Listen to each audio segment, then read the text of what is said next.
আমার বাড়িতে হচ্ছে সমাধান তো হবে, সমাধান চাওয়ার জন্য আমি রোডটা আগে করতে সমস্যা ইন্টারমিনিস্ট্রিয়াল মিটিং হবে বিশ্ববিদ্যালয় প্রশাসনের সাথে রিলেভেন্ট মিনিস্ট্রি। আরেকটা হচ্ছে প্রধান উপদেষ্টার সাথে মিটিং।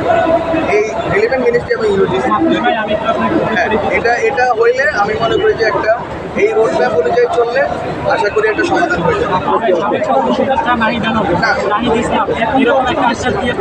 তারা যদি রাজপথ না ছাড়ে আমি মনে করি যে এটা তাদের জন্য এক ধরনের বিশ্বকারিতা হবে। আমাদের উচিত হচ্ছে যে আন্দোলন দাবিটা তো আমাদের কানে পৌঁছানো ছিল, আমরা তো এটা বললাম, আমরা কগনিজেন্সে নিলাম এবং প্রধান উপদেষ্টা এই বিষয়ে অবগত আছে। এই বিষয়টা দিয়ে তো সলভ, আপনি তো বললেন যদি আজকে দাবি আদায় করবেন, বাজেট কিন্তু আসলে জুলাই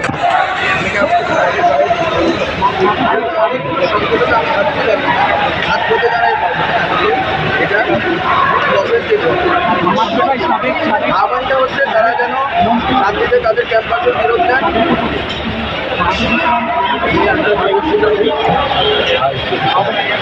আমার আহ্বান হচ্ছে তারা যেন শান্তিতে ফিরে যান এবং তারা যেন ফিরে গিয়ে তাদের যে কার্যক্রম আমাদের যারা আছেন তারা যেন তাদেরকে নিয়ে যান এবং তাদের এই দাবি দেওয়া যদি আবার করতে পারে। আসলে তাদেরকে এটা আমরা বলতে চাই যে আমরা এটা নিয়েছি এবং আমরা